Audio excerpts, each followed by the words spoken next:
Am I the asshole for removing a guy after he made jokes about my weight and laughed when I got upset?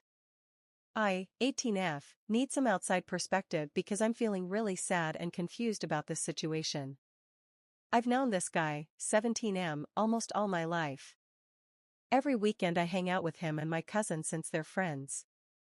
Around 2 months ago he started being overly sweet with me even though he had a girlfriend, which was weird to me NGL, but I didn't think too much of it at first. He started texting me a lot and flirting, which I really couldn't understand since we'd basically been friends forever. But after a couple weeks he suddenly stopped texting me and started ignoring me. Then about 3 weeks ago he started being clingy again. I hung out with him and my cousin a couple nights after the texts started again. That night he was really sweet to me. We were joking around, talking, and he was being very affectionate, hugging me from behind, laying his head in my lap, letting me play with his hair, etc. I was already feeling guilty about the whole thing because he still had a girlfriend at the time. Later on, about a week after that, he told me he broke up with her because she never wanted to hang out or show him affection in general. Anyway, fast forward to yesterday. I hung out with them again. The vibe was completely different. Instead of being sweet, he kept making fun of me the whole night. He made multiple jokes about my weight, mocked my music taste, even though I was just sharing songs that reminded me of a really hard time in my life, and at one point when I was sitting on the floor he joked about kicking me. That last one really got to me because I told him to stop multiple times and that he was making me sad but he didn't care. I was already feeling hurt from the other jokes, so I just got up and went to sit with my little cousin because I didn't want to be around it anymore. I was genuinely sad. He saw that I was upset but just laughed. When I got home I removed him from my socials and deleted his number because I didn't want to deal with someone who treats me like that. Now I'm just sitting here feeling sad and wondering if I overreacted. Part of me keeps thinking about how sweet he was before and wondering if I did something wrong or if I'm just being too sensitive. So, am I the asshole for cutting him off after that? One commenter says not the asshole, 18 is an excellent time to learn to not take crap from immature little idiots. Never play their game and never let them back in once they're gone. Reply says not the asshole.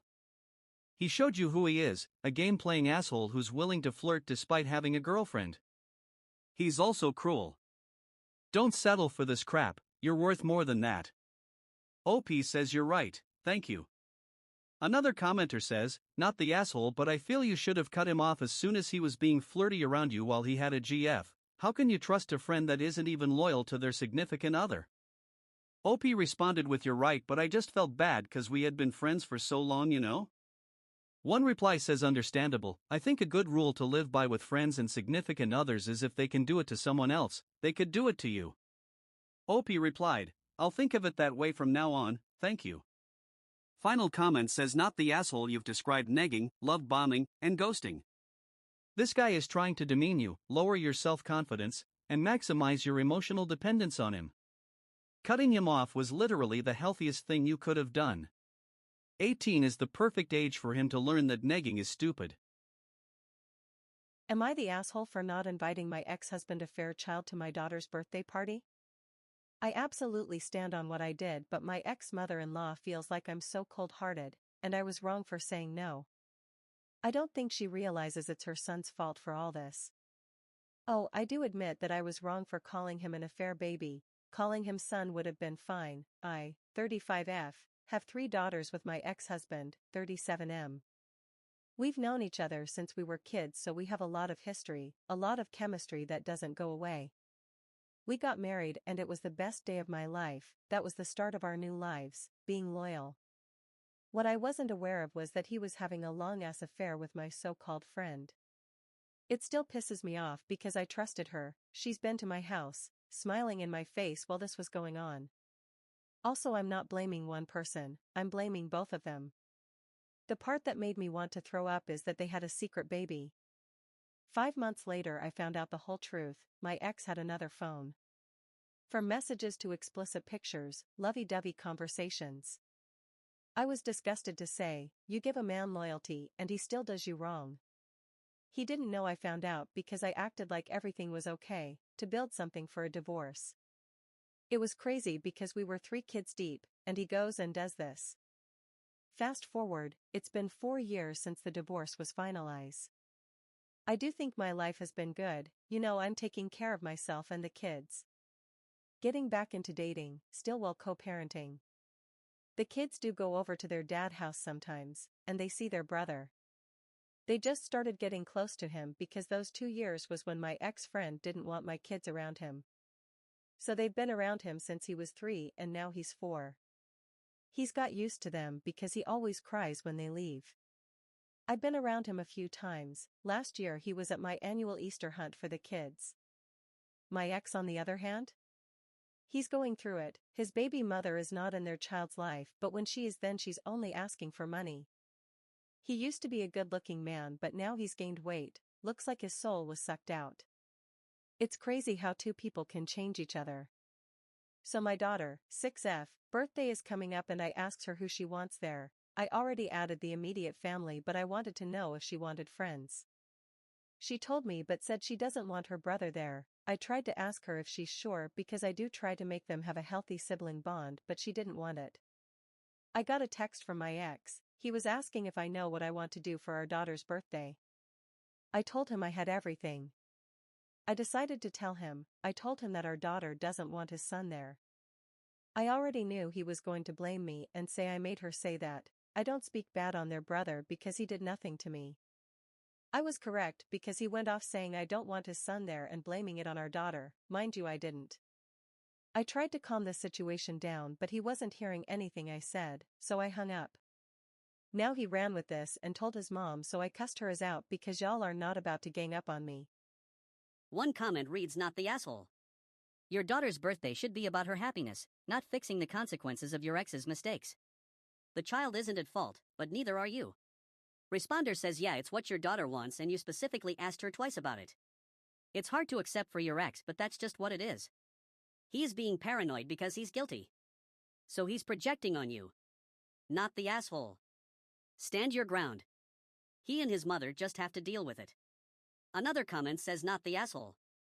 It's your kid's birthday and she is the one in control of the guest list. It's her day, and you are protecting it. Good for you. A grown-ass man telling mommy on you, that's just sad. Not the asshole." Final comment says, "Whoa. He can have his own party on his own custody time. You need to harden your skin a little bit." Responder says, "Yeah, I second this. While it's nice to be able to have blended family events with all the siblings, the reason you two broke up is probably going to make this very difficult to manage. It might be wiser to make it each parent's responsibility from this point to celebrate or mark holidays/birthdays separately.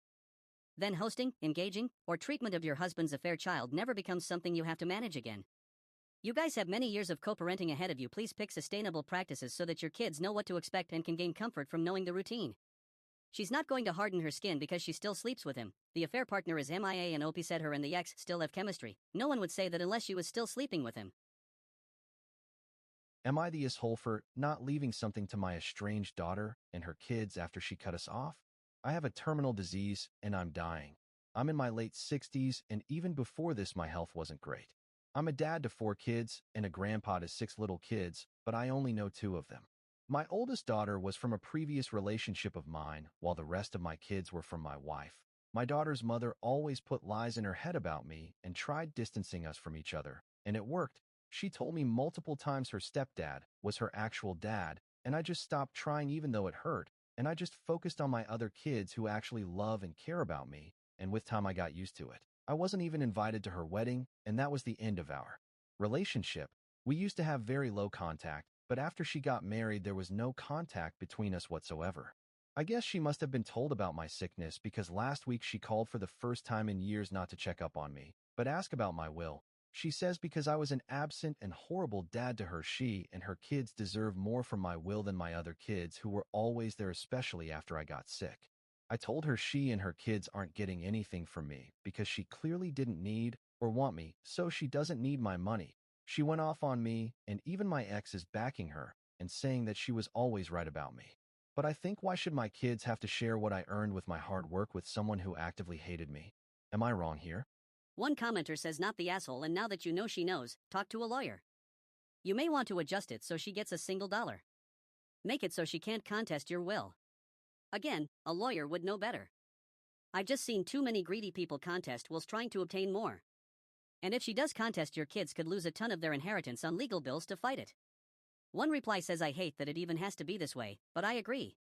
If she's already talking about what she deserves, I wouldn't be surprised if she tried to contest it. Better to handle it now while you can and protect the kids who've actually been there. Another commenter says this exactly. Don't let this entitled piece of shit make your other kids lose their inheritance to legal bills once you're gone. I've cut off my parents and sibling and don't expect or want a cent from them. Final commenter says this is smart. Also, don't just leave a will. Leave a will and testament that clearly explains how you tried, how your ex poisoned things, and how she contacted you only to ask for money, not to express concern as justification. You don't need this legally, but you want a safeguard against her corrupting how others remember you. You can't control what lies are told after your death, so this is the last opportunity to use your voice. Obviously, you can also use this document to explain other things, provide parting thoughts to your family, etc. Am I the asshole for rejecting any possibility of a relationship between me and my half-siblings because they have always taken their hatred out on me for being an affair child? My dad was married when he met my mom. I 20M was born as a result of his affair. His wife forgave him and they stayed together. He saw me a few times a year when I was a kid, but his parents and sisters got to know me and did become a big part of my life throughout my childhood. I even stayed with my grandparents when my mom had a major surgery and needed several weeks to recover enough to come home.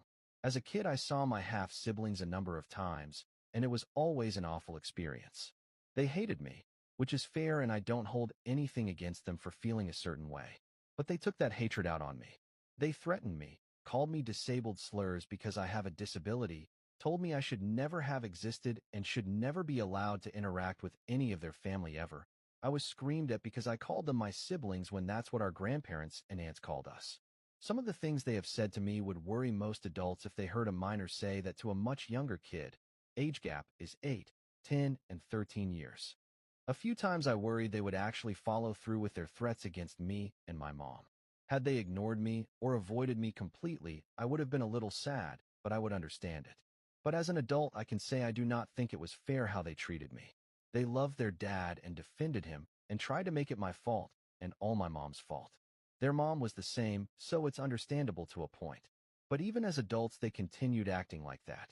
They continued with all the threats and insults and placing the blame on me and my mom alone. My mom didn't know he was married. She was also younger than I am now and still in high school, which adds another layer to all of this. That always bothered me. I think he's a creep, and I was always pretty angry with him and found him weird. It was another thing my half-siblings hated me for and defended him on. But it all stemmed from me being an affair child. My dad's now divorced, and my half-siblings no longer talk to him. Because of this, my grandparents were hopeful my half-siblings and I could have a relationship, and they have set up different events to try and bring us together. Once I realized what they were up to, I told them it wasn't going to happen because I don't want a relationship with my half-siblings. I said nothing could take back how they treated me, and they are still cold and standoffish with me. It's not like they were eager to accept the attempts of our grandparents either. My grandparents are hurt, and they think I should leave the door open for a future relationship. They begged me not to reject all possibility of a relationship, but I can't do what they want. On so many levels, I cannot imagine having a relationship with people like my half-siblings. Does that make me the asshole? One commenter says, forgiveness is optional. Access is earned. Shared DNA doesn't obligate you to relive childhood trauma for the sake of family optics. Another comment reads, Grandma, Grandpa, I appreciate what you are trying to do, but the chasm is too deep to cross. They have never wanted anything to do with me and made it their life's work to remind me of that. Final comment says, no, I don't appreciate what they're trying to do. These people bullied Op for years through no fault of his own, and the grandparents are now trying to force them back into his life. Op is not the asshole, and I wonder if the grandparents ever gave the half-siblings crap for bullying Op. Am I overreacting for wanting to leave my girlfriend for not wanting to reciprocate oral? I, 26M, feel so guilty, but this is changing how I'm perceiving spending the rest of my life with her, 24F. I've been dating Annie for a couple of months and have known her since October. She's smart, she's funny, she's a good person, she's drop-dead gorgeous, and we come from very similar backgrounds. We're both agnostic from religious and strict families. Our relationship turned physical fairly quickly, and we've had a lot of conversations around boundaries and comfort levels. She has some religious trauma, which makes her hesitant when trying things outside of touching and making out, but so far, she's been really enthusiastic about receiving oral. Full disclaimer, I'm a pleaser. I love giving her head. It's my favorite thing to do. Meanwhile, her only previous experience with giving oral has been negative. She initially told me she wanted to try with me. She tried once or twice. Things seemed good overall, except that she told me she got a hair in her mouth. I'm fairly hairy. I keep things neat down there, but it's an occupational hazard, and asked me to shave fully, which I told her I wouldn't be comfortable with since I would never ask her to shave for me. She seemed understanding and willing to continue exploring that, but there's been a dry spell when it comes to my pleasure, and we had an honest conversation about it, and she told me that after trying it, hair or no hair, she just doesn't enjoy giving head and doesn't want to do it. I felt hurt hearing that, and a big part of it is her enthusiasm with receiving head. She's always flirting with me about it, calling my face her seat, and stuff along those lines. To be honest, I'm not okay with an asymmetrical sexual dynamic. As much as I enjoy giving oral sex, I'm a firm believer that anyone not willing to give can't expect to receive. That's especially true for men in my opinion, who are usually the guilty party when it comes to this asymmetry, but I believe it also applies to women. The part that bothers me the most, I guess, is how unbothered she is by the idea of us having an asymmetrical sexual dynamic. It's making me rethink the good person part of my perception of her, which is a major part of what makes me attracted to someone. I also don't want her to force herself to do something she doesn't want to do. I love her and value her boundaries so much. I just wish she wanted to please me in that way, the same way I want to please her. So my options are, 1. Continue giving her head and continue feeling like our sex life is uneven and unfair. 2. Don't give her head and lose out on my favorite thing to do sexually. Or 3. Leave. And the third option, to me, seems like the least painful in the long run. I can't spend the rest of my life not getting to experience that specific kind of pleasure. Both ways. I can't be in a relationship where I'm the only one who craves to please the other. For my own sanity, I can't give her head without ever receiving it back, and that sucks. No pun intended. Because again, it's something I love to do and oftentimes crave to do. Am I being overreacting by being tempted to give up on our relationship over this? I feel misogynistic and icky and wrong for having these thoughts and feelings. Please help. I have no one I can talk to about this. One commenter says you two are not sexually compatible, it's that simple. Another commenter says it's hard if you're compatible everywhere else. I think of it like a jigsaw puzzle. You can have every piece fully and perfectly clicked into place, but maybe one of the pieces is missing its connecting part. With only a small part missing, maybe you don't notice. The picture is still the same, big and beautiful. Maybe it's only something you'll notice if it's pointed out, or if you compare to other puzzles. And when you finally go to move it, the pieces around get moved out of place and can't hold on either. Then you've got to decide if it's worth getting rid of just because those few pieces don't match up. Broad view, a bit pretentious of an explanation, but it's helped me rationalize it. LOL. I'm a little slow. Another person says sex tends to be a pretty small part of most relationships even if they are compatible. When you think about it, my girlfriend is down anytime and vice versa, but even if we really take our time, it's about 15 to 40. Unless they are not attracted to each other, we're trying to take longer, it shouldn't really go past that. When you think of someone and how beautiful they are and all the amazing times you had together, it's hard to accept you'll probably never see or talk to them again, at least not the same way, for something so small. Final commenter says, once my therapist said, in a relationship, when sex is good it accounts to like 10% of it. When it's bad, it takes up to 80% of it. It's not about how much quantitative time you are fucking each other, but everything that exists surrounding sex in a romantic relationship. ETA. Thank you all for your insight, and I especially appreciate the people in the comments giving me a reality check. I think I am definitely overreacting by thinking this has any bearing on whether or not she's a good person. On a related note, if I'm not giving away too much info on her religious trauma or her thoughts on this, it's because I'm concerned she'll read this and know this is about her. To reassure some of the commenters, it's nothing related to SA. I'm actually the one with that specific trauma. Anyway, thank you all again. This has been very constructive and eye-opening.